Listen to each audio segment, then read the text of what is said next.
We are now coming to the chemical properties of alkaline earth metal. First is the action of air on oxygen. Action of air on oxygen.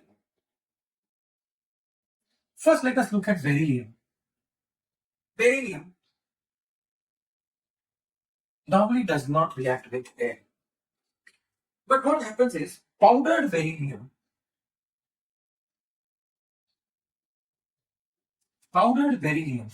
burns brilliantly in air.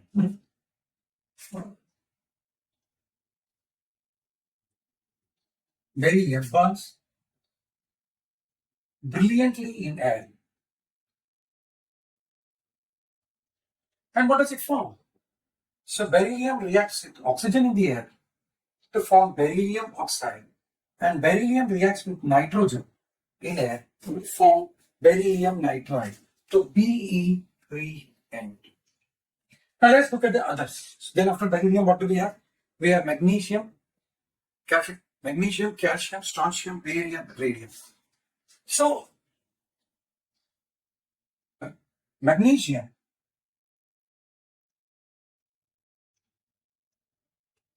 and calcium burn in air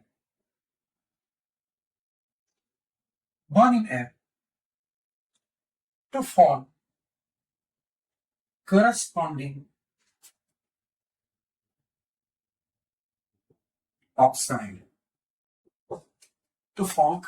oxide. So you have magnesium reacting with oxygen to form magnesium oxide.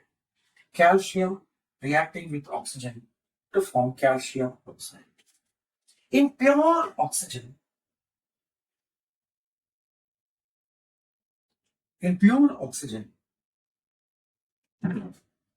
strontium, barium, and radium,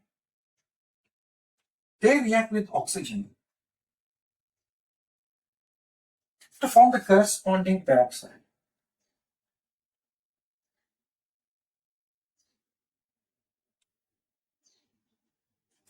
So you have the corresponding peroxide.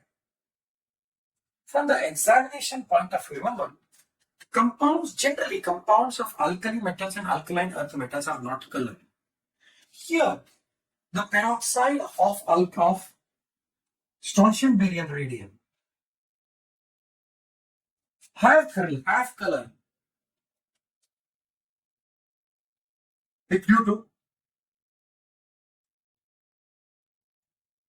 due to crystal defect. So this is an exception to the rule which we should remember. So normally, compounds of alkali and alkaline earth metals do not have color. This is clear, but peroxides of strontium, barium, radium have a color. We now talk about reaction with water.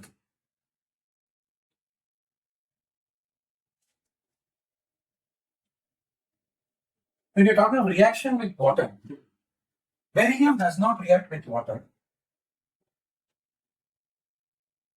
Beryllium does not react with water.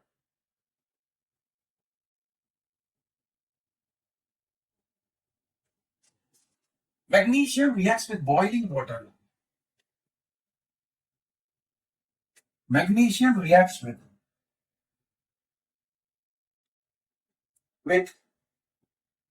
boiling water to form the corresponding hydroxide.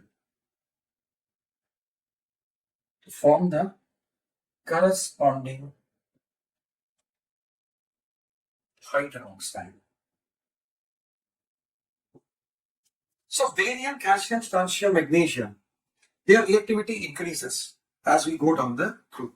It's clear? Barium, calcium, strontium, their reactivity, they also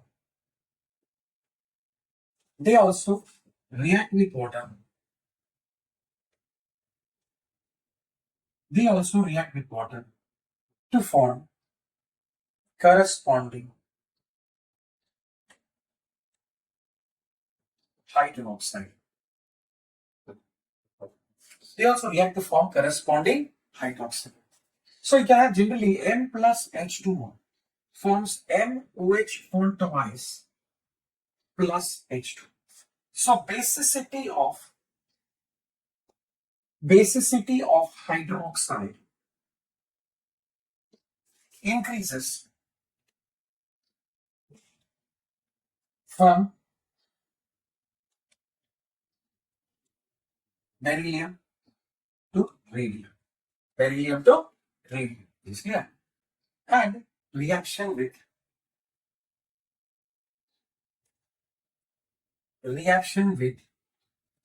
hydrogen. Except beryllium,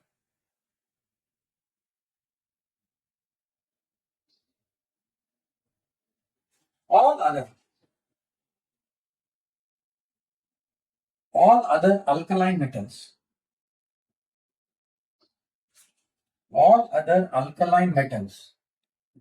react with hydrogen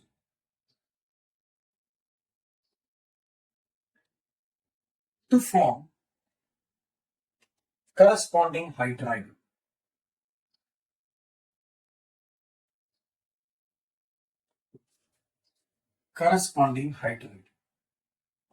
Beryllium hydride is prepared by reacting beryllium with lithium aluminium hydride, NiAlH4. Beryllium reacts with lithium aluminium hydride to form beryllium hydride plus aluminium chloride plus lithium chloride. Now, beryllium hydride is covalent. Magnesium hydride is partly ionic.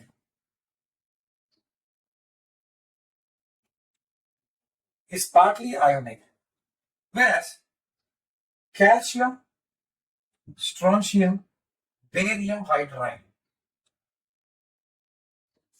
Calcium, strontium, barium hydride are ionic. So we have calcium hydride is also called as, is given a special name. Calcium hydride is also called as hydrolith.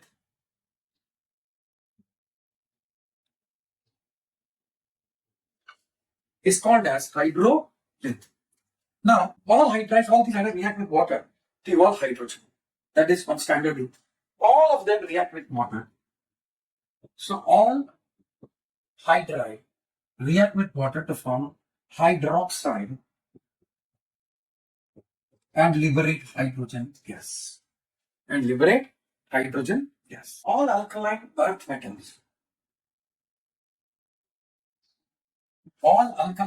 metals combine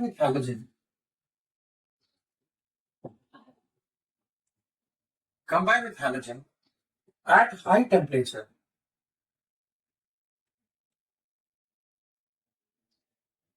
to form their corresponding halide.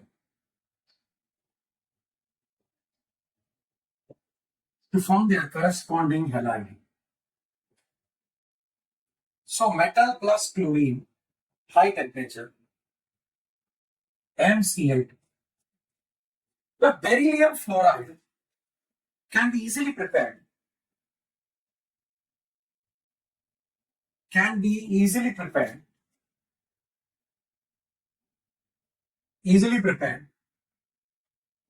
By thermal decomposition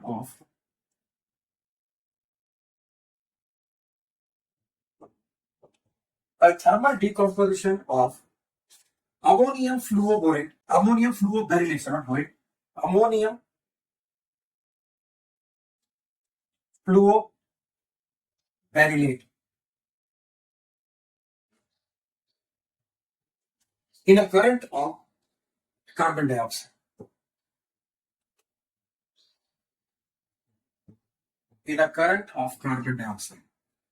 The reaction is NH4 whole twice BF4. When you heat it in current of carbon dioxide, it forms ammonium fluoride.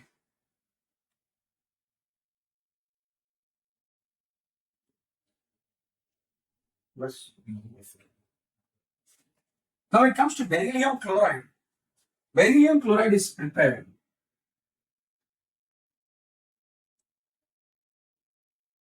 beryllium chloride is prepared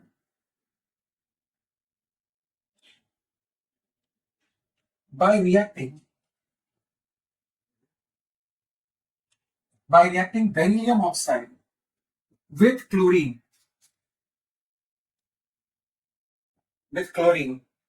in presence of carbon. So BeO plus Cl2 plus C 600 to 800 Kelvin, the reversible reaction, it forms BeCl2 plus Cu plus C as compared to other members of the group 2, that is alkaline earth, that is beryllium, magnesium, calcium, strontium, barium, radium. Beryllium shows an anomalous behavior. The main reason why beryllium shows anomalous behavior is because of small atomic size, small atomic and ionic radii also, atomic and ionic radii, and greater or higher electronegativity. Mostly these are metals, they are highly electropositive elements. So in that set, beryllium has a higher electronegative value. So that higher electronegativity makes it give some anomalous behavior, higher electronegativity as compared to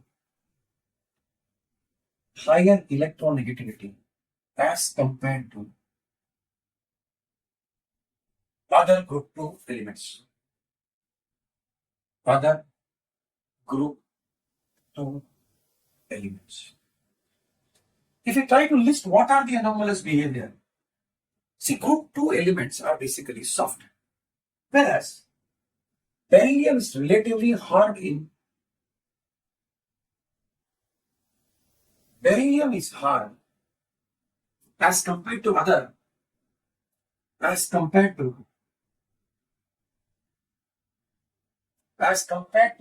group 2 elements which are soft. Other group 2 elements which are soft.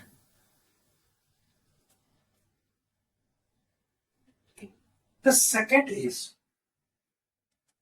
point that we can think of is that beryllium is least metallic. It has a very high ionization.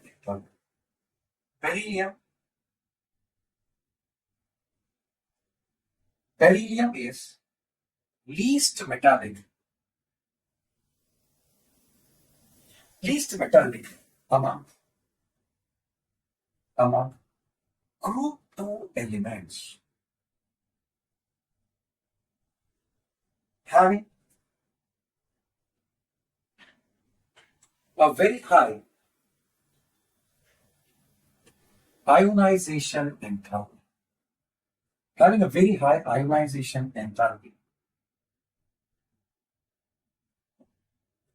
The values can be actually found out. It's about 1757 kilojoule per mole. 1757 kilojoule. So that's what makes it less metallic. And the third point that we have is anomalous behavior is that we say they are alkaline earth metals. So if you look at magnesium oxide, magnesium hydroxide, and so on as we go down the road, they are alkaline in nature. Whereas beryllium oxide and beryllium hydroxide, they are amphoteric in nature. So this is a very big difference in property. Beryllium oxide and beryllium hydroxide is amphoteric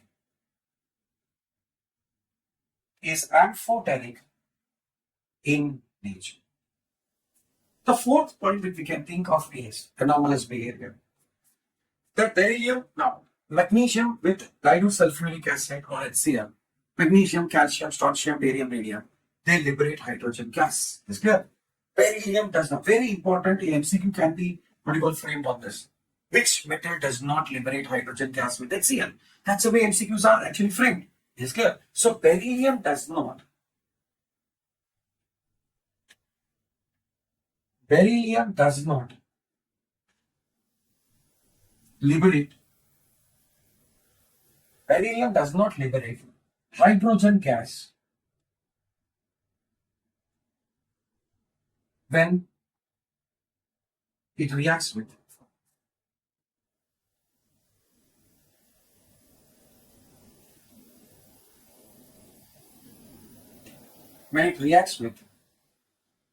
HCl and H2SO. This is very important. Then the fifth one that we have is, now when we talk of the configuration 1s2 lithium 3 beryllium 4 1s2 2s2, so it cannot increase its what we call coordination more than 4 basically, whereas others can. So they have a coordination number. Their compounds, their compounds have a coordination number of 4. Compounds have a coordination number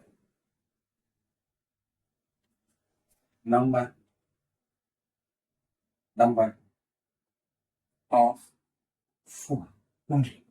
But the other can have higher coordination number of 6 and so on and so forth. The elements belonging to what do you call the second group shows similarity in property to elements belonging to third period. So elements belonging to the second group shows similarity in property to elements belonging to the third period, but of the adjacent group. This is what we call as diagonal relationship. Now what happens? Beryllium shows diagonal relationship with aluminium. What are the main reasons that beryllium shows diagonal relationship with aluminium? One of the reasons is the ionic radii is 31.50 picometer by 53.5, but the charge to radius ratio is 0.064 and 0.060, nearly the same. So this is why it shows diagonal relationship. What are the different forms in which it shows diagonal relation, that is similarity in property as compared to the other members of the group to which they belong? First is what, that both beryllium and aluminium have a strong tendency to form covalent compound. Here there's an exception. For example, if you look at beryllium fluoride and aluminium fluoride, beryllium fluoride is covalent, but aluminium fluoride is ionic. That's an exception to the rule. But otherwise, if you look at aluminium chloride, aluminium bromide, aluminium iodide, these are covalent. And you look at beryllium, magnesium, calcium, strontium. Now here what happens is, this is an exception to the rule that aluminium fluoride, otherwise aluminium compounds are covalent, but aluminium fluoride is ionic. So that becomes one of the MCQs that we have. If they give you aluminium fluoride, chloride, bromide, iron, which is ionic? Aluminium fluoride is ionic. So because we can't go by the gender statement that they have a tendency to form covalent compound. Now, but generally they are having similarity property. Like aluminium, beryllium is like aluminium. See, we call this as passivization.